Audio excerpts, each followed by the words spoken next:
Clipe do Rapa, a música O Salto. Esse clipe, nós tivemos 4 indicações para o VMB da MTV e ganhamos 2 prêmios. Ganhamos melhor direção, né? Eu sou diretor premiado desse clipe. Ganhamos uma edição também com o Pedro Amorim. E tivemos indicação, se eu não me engano, também para melhor clipe nacional e melhor clipe de rock. Então das 4 a gente ganhou 2, tá bom, né? Nesse período aí a gente tinha acabado de fazer, se eu não me engano, já 2 clipes pro Detonautas também. A gente acabou de fazer o Olhos Certos, que é um clipe tecnicamente assim absurdo. Pra mim eu considero um dos melhores trabalhos da minha produtora na época. E o outro clipe que a gente fez pro Detonautas foi A Noite Que Não Terminou. Se eu não me engano, o nome da música é esse. É um sobre acidentes de trânsito. Esse foi bem punk de fazer. E a gente fez também clipe pro Rodox. O Rodolfo, quando ele tinha recém saído do Raimundos, aí ele montou a banda, né? E a gente chegou a fazer 2 clipes para eles, se eu não me engano. Foram 1 ou 2, não tô recordando agora. Mas o Rapa foi um baita desafio, porque nesse período aí, como eu tava falando, a gente fez muita coisa pra gravadora, principalmente pra Warner. E foi um período que a gente teve um monte de trabalho um em cima do outro. A gente teve Detonautas, a gente teve Família Caymmi. Eu não me lembro exatamente como é que ficou o nome do DVD. É um DVD que foi feito no Canecão e comemorando os 90 anos do velho Caymmi. E foi a última aparição dele em público, num evento, né, num show. E a família estava toda reunida. A gente gravou durante 2 dias no Canecão. Foi um projeto lindo e virou um DVD. Se eu não me engano, é Caymmi 90 anos. Não é Caymmi 90 anos, mas tudo bem. É Família Caymmi do Canecão. E a gente foi convidado para fazer o Rapa. Rapa foi o primeiro projeto realmente de clipe que eu resolvi botar a mão. Não é que eu não desse pitaco nos outros, até porque eu era dono da produtora e diretor, coisa e tal. Então eu sempre dava pitaco nos outros. Mas eu nunca meio que botei meu dedo mesmo, porque uma das coisas legais que eu gostava de fazer na produtora era justamente você ter vários estilos artísticos, né? Como eu tinha uma equipe muito foda, né? Isso que é a realidade. Eram muitos profissionais muito bons juntos e todo mundo fervilhando de ideia e todo mundo querendo desafios novos. Então eu alimentava essa loucura, né? Porque eles conseguiam ser mais doidos do que eu. Então eu sempre deixei muito livre para os estilos surgirem nos projetos, né? Mas esse do Rapa especialmente eu quis botar a mão. Porque é uma banda que eu curto e era um projeto de muita responsabilidade. Para vocês terem ideia, o briefing, quando a gente foi receber o briefing na gravadora, né? Na Warner, a gente teve reunião com o falecido Tom Capone, né? E tava o Tom, tava o Wagner, se eu não me engano, tava a Carla também, que cuidava do Rapa.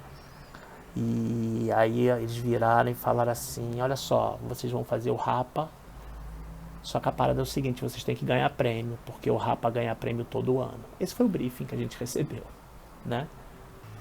Aí o que aconteceu? A gente juntou, né? Na realidade era eu e mais um diretor, e a gente começou a trocar ideia, coisa e tal, e a gente começou a fazer uma primeira ideia de conceito de roteiro. Então a ideia nasceu logo essa coisa de trabalhar naquele período da época Collor, né? Aquela coisa da poupança ter sido bloqueada, né? Das pessoas não terem acesso ao dinheiro que tinha nos bancos e nas poupanças. Só que a gente começou a escrever a ideia voltado para empresários, um empresário literalmente quebrando, né? Só que quando a gente apresentou para a banda, a gente não quer trabalhar com classe média alta, a gente quer trabalhar com o povo, que o Rapa sempre teve essa pegada social, né? Então a gente desenhou o roteiro em cima de um porteiro, né, um servente, que foi mandado embora por causa de contenção de despesa, né, aquela coisa de corta custo, muita gente sendo mandada embora, e ele com um filhinho de colo. E a agonia dele, né, passando pelos perrengues de um cara de classe baixa, com uma criança nova, bebê de colo ainda, e ele precisando arrumar dinheiro para poder pagar as contas, né, para poder sustentar a criança. Então a gente desenhou um roteiro em cima disso, do dia a dia dele, o desespero, a perda de esperança, aquela coisa do você começar a ir para o álcool, ou seja, aquela coisa do rumando pro fim, né? Porque a esperança não existia, a coisa não acontecia. Então a gente conseguiu trazer gente muito foda pra gravar com a gente, né? Principalmente o Guti Fraga. O Guti pra mim, ele foi, que é do Nós do Morro, o Guti pra mim foi um dos caras mais... Foi um dos projetos mais fodas que ele fez, porque ele incorporou o personagem. Era uma coisa impressionante. Tipo, uma das coisas que eu vivi muito nas cenas foi que, tipo assim, a criança tava com a mãe, óbvio, né? A mãe tava acompanhando todos os dias de gravação, o bebê, né? E o bebê ficava no colo da mãe tranquilo, relax total. Quando o Gucci tinha que fazer a cena que ele pegava o bebê começava a chorar. Era uma coisa impressionante. Tipo, o grau de energia que estava rolando dentro desse clipe era uma coisa que transcendia, né? Tipo, a criança sentia aquela energia pesada. E o clipe foi bem difícil de fazer. Não vou falar pra vocês que foi fácil, não. Foi super prazeroso, mas foi bem difícil de fazer, porque envolveu toda essa coisa, né? De tipo, tinha um emotivo muito forte, a história era muito pesada e a gente conseguiu desenvolver uma dramaturgia. Maurinho Pinheiro, diretor de fotografia de cinema, veio fazer a direção de fotografia pra gente. E o Maurinho, excepcional, cara. O visual do clipe, o roteiro, a montagem do Pedro Amorim, cara, o clipe ficou foda. O clipe é um clipe atemporal. Eu até hoje recebo um monte de mensagem via, né, o clipe tá no YouTube, né? Então, volta e meia eu recebo mensagem, coisa mais engraçada, né? Do pessoal falando da atualidade do clipe, que é um clipe que não fica velho, que é um clipe que é atual, que é um clipe que atemporal. E a gente fica muito feliz, né? De ver que a gente fez um projeto, um trabalho que a gente teve um baita orgulho de fazer e que até hoje esse projeto balança as pessoas. A parte de produção que teve de bacana nesse clipe foi o seguinte: eu chamei uma amiga minha que sempre produzia para mim, a Soninha.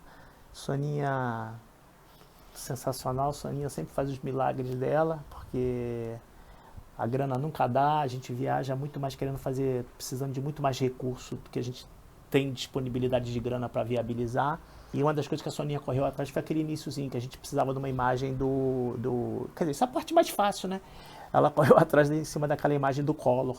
Ela teve que acionar lá Brasília para conseguir a imagem para a gente poder ter direito de uso. E a gente conseguiu aquela imagem que é ele com a Zélia, né? E já para impactar logo de largada, aquela coisa do, sabe, entra pelo tubo do fio da televisão até o sinal da TV e você vê o cara vendo já o nosso protagonista sendo impactado com a notícia, mas sem se ligar que aquilo ali podia acontecer e ia repercutir para cima dele. Isso é uma das partes legais. Outra parte interessante que teve da produção foi a gente gravou a parte toda da banda, a gente gravou numa fábrica abandonada no Rio, em Benfica. E o que aconteceu? A gente gravou mais final do dia, porque a gente queria, como era uma fábrica em ruínas, literalmente, né? Então a gente optou por gravar mais à noite, por causa de luz. E o que aconteceu, cara? A parada era perto de uma comunidade punk. E durante a noite, quando a gente começou a gravar, simplesmente o pipoco não parava de rolar. Então eu tive que fazer uma mudança de estratégia de gravação, né? Eu simplesmente virei e falei: galera, não sai ninguém, a gente vai rodar a noite toda. Então a gente rodou até de manhã, porque segurança, aquela história. Aí você tem o lado do dono da produtora, que é responsável pelo time que tá contigo, né? Então eu não tinha como liberar a galera, então isso foi uma das paradinhas punks que rolou no clipe. Outra parada legal foi quando a gente rodou aquelas cenas na cidade. Se vocês verem, eu vou falar um pouco do efeito misturando agora. Se vocês repararem, tem muitas pessoas que passam como um rastro, né? De velocidade, de meio deformando a imagem da pessoa. Aquilo ali, na verdade, foi um recurso técnico que eu sugeri na pós-produção, porque o que acontece? Embora a gente tivesse gente de produção, a gente rodou na rua, né? Literalmente na rua, no centro do Rio. E aí muita gente que não queria assinar, por exemplo, o direito de uso de imagem. Algumas pessoas assinavam, outras não, e acho que e algumas passavam mesmo, porque passava rápido, a gente não tinha como falar com a pessoa na hora. Então as pessoas todas que não foram identificadas durante a gravação, a gente criou esse tipo de efeito. Aí eu sugeri esse efeito justamente para a gente não ter risco de problema futuro. E aí acabou que funcionou esteticamente muito bacana, ficou muito bem resolvido dentro do conceito do clipe, né? Aí outra coisa que rolou foi aquela cena que a menina tá fazendo, jogando as bolinhas, né? Isso eu queria bater na produção. Coitada da Soninha, me ouviu muito. Que foi o que a gente pediu, a gente queria uma menina daquela, porque o tempo ia congelar, né? Naquele momento que o tempo congela. E é quando ele vai se suicidar. Quem não viu o clipe vai ver. Eu já tô falando, não é nem mais spoiler, porque o clipe foi de 2004. E então ali a ideia era ter um congelamento do tempo, né? E a menina, a gente falou, quando pega uma menina na rua, né, a gente vai dar um cachê pra menina e tudo, jogando bolinha, porque o que mais tinha era as crianças jogando bolinha no sinal. Cara, conseguiram trazer a menina que não sabia jogar bolinha. Então aquelas bolinhas que estão na mão dela são virtuais, cara, não são reais. Então uma das brincadeiras foi aquela coisa de congelar e a câmera passar entre as pessoas congeladas. Ele tem uma técnica de pós-produção bacana, com layers e tudo. E outra parte que foi muito interessante também foi a inserção das imagens nas telas e tudo. Teve muita coisa de tracking e máscara, ou seja, teve bastante trabalho de pós-produção. E é isso, cara. O clipe foi um baita de um desafio bacana, prazer total ter feito e o resultado final foi bem, bem bom, né? A gente é praticamente não vou dizer que é um mini doc porque é maldade, mas tipo assim, mas ele ficou com um clima meio jornalístico, meio doc, meio cinema, meio curta, né? Eu considero esse clipe um curta-metragem, na real. É um trabalho muito bonito, muito gostoso, muito prazeroso. Volte e meia eu olho porque eu curto. Eu confesso que eu queria ter usado mais naquele trecho final do suicídio, mas por falta de tempo porque o clipe tinha que ser inscrito, tinha que ser, na realidade, ser exibido na MTV, e por recursos mesmo, né? Porque eu precisaria de mais tempo de gravação e a gente não tinha como ficar também. A gente gravou, se eu não me engano, em 3 diárias, se eu não me engano. E eu precisaria talvez de uma 4ª diária, porque não tinha dinheiro para isso. Então eu queria fazer uma coisa mais pesada no final, confesso para vocês, mas não rolou. Então a gente usou um recurso, entre aspas, mais leve, dando aquela sensação, a gente na verdade transformou num boneco 3D e deu aquela clima meio de animação, né? Particularmente não é assim o resultado que eu queria não, mas funcionou. É isso. Depois eu falo de mais trabalhos. Valeu, galera.